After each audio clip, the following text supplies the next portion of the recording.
Ya, Assalamualaikum warahmatullahi wabarakatuh. Kita balik lagi nih di pengantar manajemen kelima. Kita ngomongin commending. Nah, commending itu apa sih? Nah, commending itu mirip dengan yang namanya directing gitu ya, teman-teman. Kalau di dalam POAC, kira-kira yang mana nih? Nah, coba jawab di forum ya. Oke. Untuk agendanya kali ini adalah bahan kajiannya adalah pengarahan, motivasi, pemimpinan, dan komunikasi. Di sini adalah beberapa aspek nih yang berkaitan dengan commending itu tadi. Nah, pengarahan sendiri ini merupakan sebuah fase kerja manajemen di mana manajer berusaha untuk memotivasi, membina komunikasi, menangani konflik, kerjasama, dan negosiasi. Nah, di sini dikatakan oleh Marcus dan Houston di tahun 2010. Nah, untuk yang apa namanya definisi kedua, pengarahan ini merupakan kegiatan untuk mempengaruhi orang lain. Karena pengarahan sendirinya namanya directing ya. Kemudian untuk mempengaruhi orang lain atau influencing dan memotivasi orang lain untuk bekerja atau dalam bahasa Inggrisnya motivating.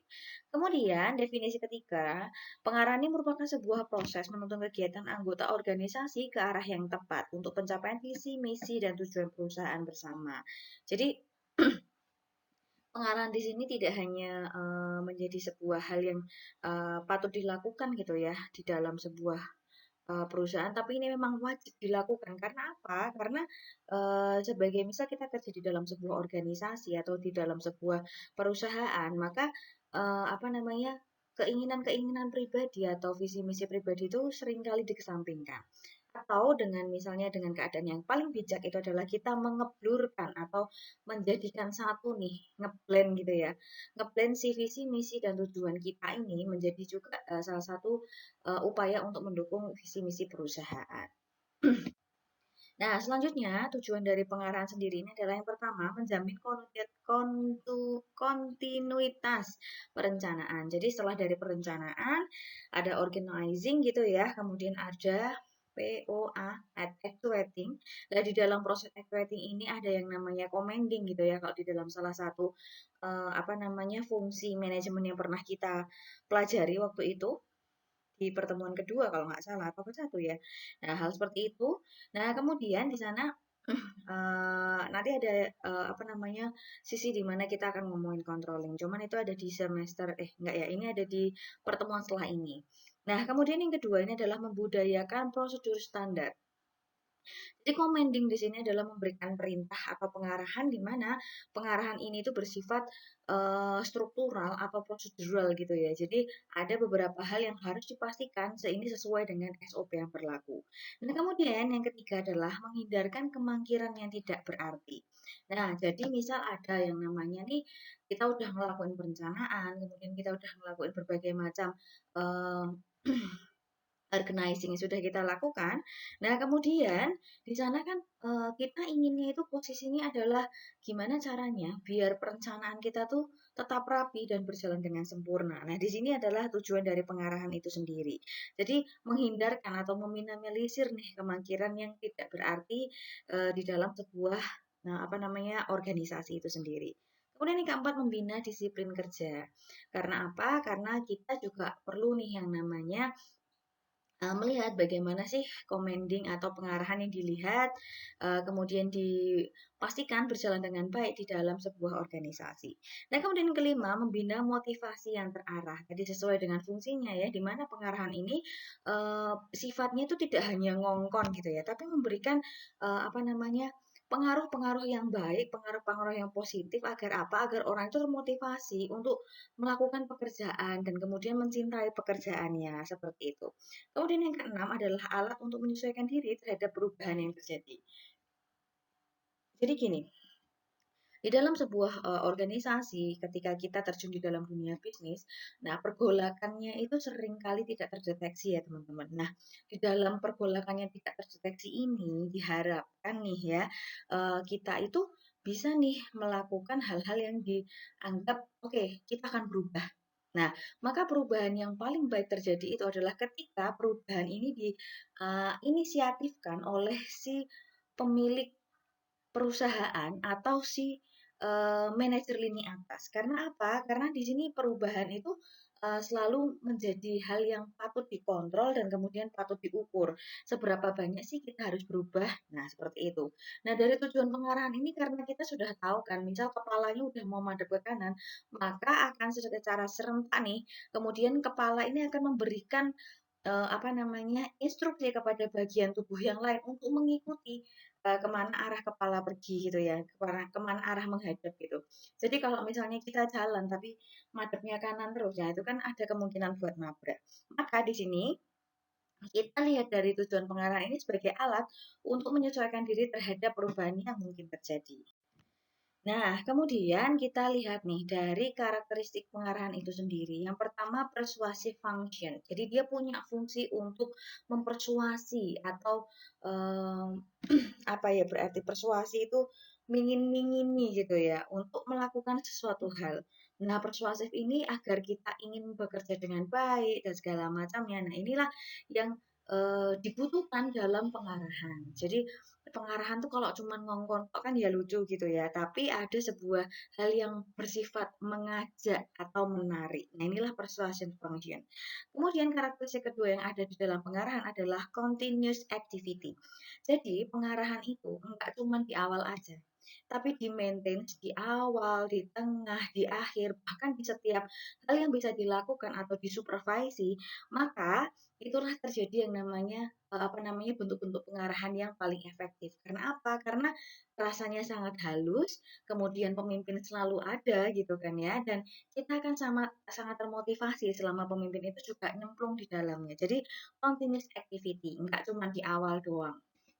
Nah, kemudian yang ketiga adalah human factor, di mana di sini kita pasti melibatkan nih bagaimana kita melihat karakteristik seseorang gitu kan, untuk melihat ini bisa nggak sih diarahin dengan cara seperti ini atau ada pengarahan dengan cara yang lain. Nah, itu kita bisa lihat dari human factornya. Kemudian yang keempat adalah creative activity, di mana hal yang dilakukan untuk melakukan pengarahan itu enggak cuman gitu-gitu aja. Jadi berbagai macam hal ini bisa kita lakukan untuk menjadi sebuah pengarahan. Entah kemudian kita memberikan contoh secara pribadi, atau kita hanya memberikan secara lisan, atau memberikan semangat-semangat atau quotes yang segala macamnya. Nah, kreativitas dalam menyampaikan ini juga dibutuhkan nih dalam karakteristik pengarahan. Karena kalau misalnya cuman yang dilakukan itu sama gitu terus gitu. Nah, seringkali orang tuh ngerasa kayak, "Alah, kita udah tahu kok intinya kemana." Tapi ketika berbeda nih, kita melibatkan kreativitas di dalamnya untuk melakukan pengarahan, maka orang yang dengerin tuh bakalan lebih tertarik gitu ya. Jadi ini karakteristik ini bisa bersangkut paut dengan persuasive function tadi. Nah, kemudian yang kelima adalah executive function. Di mana executive function ini memberikan eh, apa namanya fungsi-fungsi di mana eksekutif ini kan jauh lebih apa menjadi manajer lini atas gitu ya. Nah, pengarahan ini biasanya digunakan oleh eksekutif function ini atau fungsi dari eksekutif. Untuk apa? Untuk memberikan pengarahan, controlling dan segala macamnya. Jadi bersifat lebih atas gitu ya atau lebih ke arah manajer atau komunikasi ke arah atas. Nah, kemudian yang keenam adalah delegate function. Nah, di sini apa namanya karakteristik pengarahan juga terlibat di dalam delegasi, fungsi delegasi gitu ya. Karena apa? Karena ketika kita mendelegasikan atau memberikan tanggung jawab nih kepada orang lain, maka yang diperlukan adalah pengarahan yang baik dan tepat. Karena apa? Karena memindahkan tanggung jawab ini tidak semudah kita memberikan hak-hak yang lain gitu ya. Karena si orang yang didelegasikan ini harus memberikan feedback yang baik atau feedback yang positif kepada orang yang memberikan apa namanya kewajiban yang didelegasikan itu sendiri. Nah, selanjutnya ini kita sudah tadi ngomongin ya di dalam agenda ini komponen yang bertanggung dalam commanding. Ini yang pertama adalah supervisi atau pengarahan tadi. Kemudian yang kedua adalah motivasi, ketiga kepemimpinan dan keempat adalah komunikasi. Mari kita lihat selanjutnya adalah teori motivasi. Nah, di sini motivasi ini adalah definisinya sebuah upaya yang dilakukan untuk mencapai sebuah tujuan. Jadi motivasi ini bisa berupa background. Kita kita lihat motivasi, oh karena backgroundnya orang seperti ini, maka dia sangat termotivasi untuk melakukan segala hal bla bla segala macamnya. Kemudian ada yang namanya kebutuhan dan keinginan. Atau di sini kita ngomongin dari motivasi hierarki kebutuhan Maslow, di mana apa namanya, hierarchy of need Maslow gitu ya in English-nya. Nah, itu dia ngomongin kalau misalnya ada tahapan-tahapan yang perlu dicapai nih untuk seseorang agar menjadi lebih baik untuk kedepannya. Kemudian motivasi ini juga dilihat, oh ternyata seseorang memiliki tujuan atau capaian yang ingin diraih, maka dia akan termotivasi gitu ya. Nah, ini juga hampir sama nih ketika kita ngomongin motivasi adalah kita lihat dari effort dan performance yang dia lakukan. Kemudian dari need satisfaction atau kepuasan dalam kebutuhan dalam mendapatkan kepuasan gitu ya. Jadi ketika dia apa namanya merasa tadi ini berhubungan dengan diagram Maslow tadi, hierarki Maslow di mana ketika dia membutuhkan kepuasan yang cukup besar gitu ya, maka dia akan mencukupkan kepuasan itu ke atasnya lagi. Seperti itu. Nanti kita akan lebih jelasnya ada di piramida hierarki. Nah, kemudian ada motivasi ini secara short term maupun long term itu kita bisa melihat dari sisi ekstrinsik atau yang terlihat dan intrinsik dalam bentuk reward.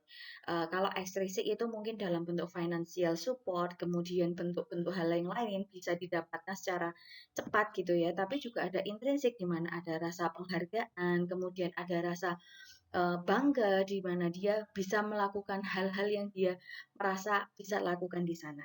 Kemudian motivating people. Di sini motivasi sendiri berhubungan motivasi ini berhubungan dengan bagaimana seseorang itu merasa termotivasi ya di antara beberapa unsur yang tadi sudah disebutkan. Nah, di sini kita lihat, oh ternyata nggak terlalu jelas ya. Nah, ternyata dulu ini awal-awal teori motivasi dimunculkan, ini yang paling lengkap nih ya saya munculkan. Ini pertama diluncurkan oleh Maslow Hierarchy of Needs. Jadi dia ngeluncurin cuma 5 gitu ya. Ada biological dan psychological needs, kemudian safety, kemudian love, esteem, dan yang terakhir adalah self actualization. Cuman setelah di kita apa ada pengembangan yang terjadi di beberapa tahun setelah Maslow selesai. Nah, ada 8 level ternyata hierarki yang bisa diperoleh nih oleh manusia. Yang pertama adalah biological dan physiological needs, di mana ini basic life needs gitu ya. Jadi ada airs itu udara gitu ya. Kalau nggak ada udara kita tuh nggak bisa hidup. Kemudian food, drink, kemudian shelter atau rumah berlindung. Kemudian ada apa ini? Sleep dan lain sebagainya macamnya. Kemudian di sana setelah biological dan psychological needs-nya itu terpenuhi, maka ada hal lagi yang ingin dipenuhi oleh manusia, yaitu safety, di mana ada protection, ada security, di mana semuanya apa namanya merasa agar gimana sih caranya hidup aman, nyaman dan tenang. Nah, setelah memiliki stabilitas terhadap apa namanya kebutuhan keamanan, maka dia akan naik lagi nih tingkatannya ke belongingness atau love needs.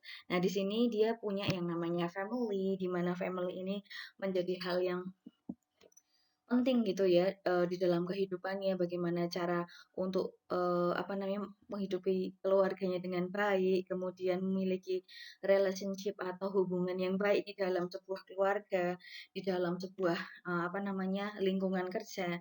Nah, setelah itu akan naik ke titik di mana esteem needs, di mana mereka itu butuh ada pencapaian-pencapaian yang harus dilakukan.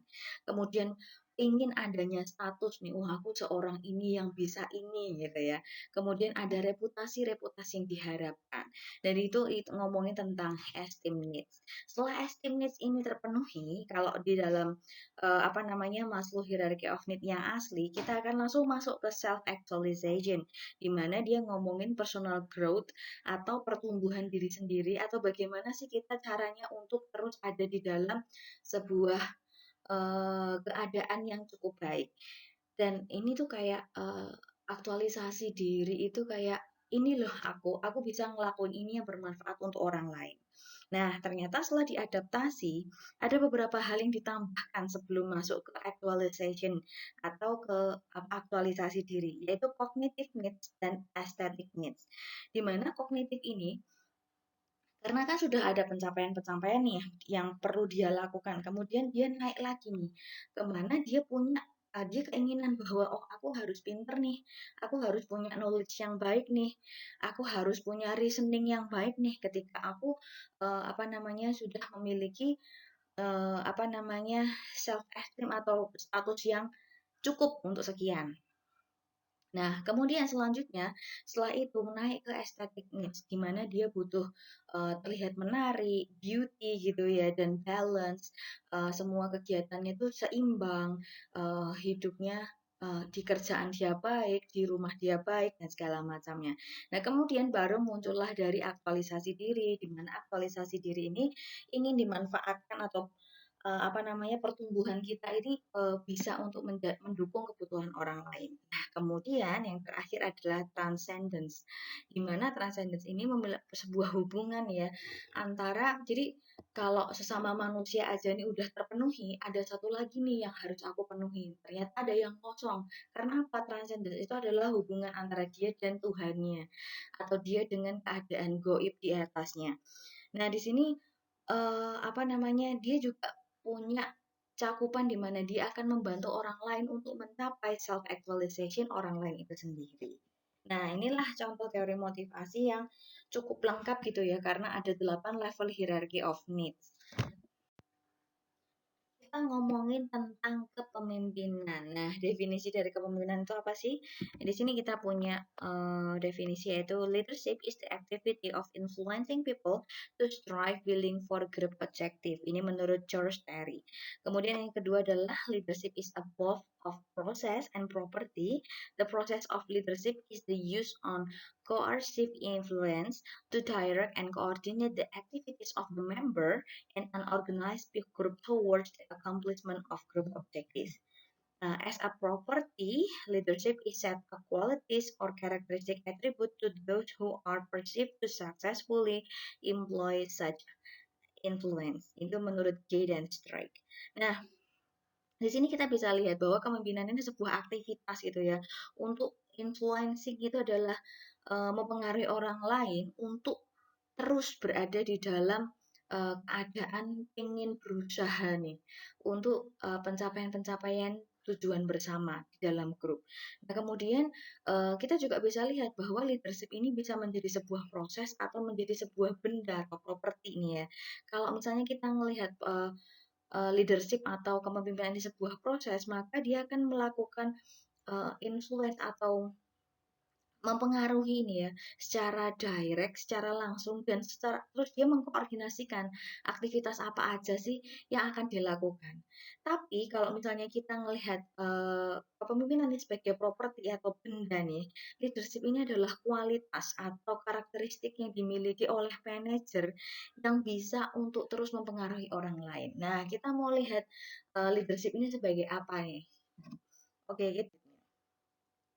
Sifat-sifat kepemimpinan yang pertama yang harus dimiliki. Jadi ini kita melihat kepemimpinan ini eh, bukan sebagai ini ya. Tadi kalau misalnya kita ngomongin sebagai properti dan sebagai proses. Kita sudah tahu kalau misalnya kepemimpinan ini menjadi salah satu proses atau fungsi dari sebuah manajemen.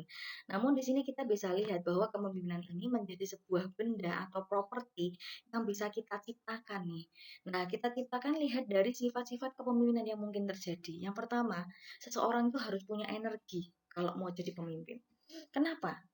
Karena jadi pemimpin itu capek. Kok bisa capek? Ya, karena dia harus memiliki sifat-sifat kepemimpinan itu sendiri yang mungkin membuat kita melakukan banyak hal lebih banyak gitu. Jadi misal kita di dalam sebuah organisasi, kita pengen jadi seorang ketua, maka kita harus mengetahui nih sifat-sifat dari kepemimpinan. Yang pertama, yang kedua ini adalah berkaitan dengan stabilitas emosi. Jadi kalau orang punya stabilitas emosi yang baik, maka akan mudah menjadi seorang pemimpin. Karena apa? Karena energi untuk marah itu lebih besar dibandingkan tidak marah gitu kan ya. Nah, maka ketika misal nih teman-teman masih jadi orang yang pemarah sekali, berarti butuhnya adalah orang yang teman-teman jadi pemimpin maka energinya harus misal maksimalnya itu 100, berarti teman-teman harus punya 250 gitu. Karena apa? Karena marah itu langsung menghabiskan separuh sendiri energi yang kita miliki. Nah, stabilitas emosi ini juga berguna untuk menahan energi yang keluar nih ya sebagai seorang pemimpin. Kemudian yang ketiga adalah punya motivasi diri untuk menjadi pemimpin. Jadi kalau misalnya sudah termindset bahwa oh iya, ketika saya bisa melakukan ini jauh lebih baik daripada orang lain, maka saya berani nih untuk melakukan sesuatu yang bisa saya berikan kepada orang lain dan kita akan pergi ke sana bareng-bareng. Nah, itu motivasi diri yang baik untuk menjadi seorang pemimpin. Nah, kemudian yang keempat, kemahiran dalam komunikasi. Nah, kalau belum mahir, apakah kita tidak harus jadi pemimpin? Enggak juga. Kita bisa jadi pemimpin. Tapi dalam prosesnya, kita harus memiliki energi berlebih untuk maju 2 atau 3 step bagaimana cara berkomunikasi dengan baik, kemudian belajar untuk berkomunikasi dengan baik. Nah, di sanalah kita butuh energi yang maksimal untuk menjadi seorang pemimpin. Kenapa? Karena harus belajar kan lebih baik. Nah, harus seperti itu. Kemudian yang kelima, kecakapan dalam mentransfer ilmu. Nah, ngajar ini teman-teman tidak semudah kayak oke kita cuman gini aja enggak, tapi bagaimana kita menyampaikan agar orang lain ini menerima ilmunya dengan baik. Jadi memberikan contoh-contoh atau berpikir keras untuk hal apa aja. Mungkin kata bisa, cuman apakah teman-teman yang diajar ini bacaannya jauh lebih bagus daripada yang kita baca atau referensinya jauh lebih bagus daripada pemimpin yang baca. Nah, itu yang berbeda. Maka bagaimana caranya adalah pemimpin ini punya energi berlebih juga dalam transfer ilmunya. Karena tidak semua orang nih bisa cuma dengerin sekali, oke bisa mudeng. Nah, ternyata ada beberapa orang yang harus dengerin 6 sampai 7 kali. Gitu kan ya. Nah, kemudian keenam adalah kecakapan sosial. Di mana dia memiliki cara-cara untuk mengatasi orang lain dengan baik gitu ya. Mengatasi orang lain dengan baik ini dengan ya karena kita akan sebagai pemimpin gitu ya, kita akan maju duluan nih. Kita akan maju duluan, kita akan menjadi orang yang bertanggung jawab terhadap semua hal yang telah dilakukan oleh tim. Nah, maka di sini adalah kemampuan sosial atau kecakapan sosial yang harus dimiliki. Karena tidak mungkin nih, misal kita jadi apa namanya seorang pemimpin kemudian terjadi sesuatu yang diajukan adalah bawahannya. Wah, itu ya sesuatu yang tidak bertanggung jawab gitu ya. Kemudian yang ketujuh adalah kemampuan teknis. Inilah alasan kenapa banyak sekali orang-orang berhasil yang mulai dari bawah. Karena apa? Karena dia punya kemampuan teknis. Jadi memang jadi pemimpin itu nggak langsung langsung jadi gitu enggak, tapi ada proses di dalamnya yang harus dijalani dan itu membutuhkan energi-energi yang maksimal di dalam apa namanya pengambilan pembelajaran nih untuk dari sifat-sifat kepemimpinan itu sendiri. Ya, selanjutnya kita masuk ke komunikasi. Nah, jadi kalau komunikasi ini adalah ngomongin tentang definisinya ya, communication is transfer information from the sender to the receiver with the information being understood by the receiver. Jadi komunikasi ini adalah bagaimana kita mentransferkan informasi dari orang yang ngomong ke orang yang dengerin nih. Nah, dan informasi ini harus dipahami oleh si pendengar. Nah, gimana tuh caranya? Nah, di sini nanti kita akan belajar prosesnya, cuman untuk lebih lanjutnya kita akan belajar ini di dalam perilaku organisasi. Jadi teman-teman siap-siap aja nih di semester 3 kalau nggak salah, teman-teman akan ketemu yang namanya perilaku organisasi dan kita akan belajar terkait tentang proses komunikasi, tipe-tipe komunikasi seperti apa, dan segala macamnya.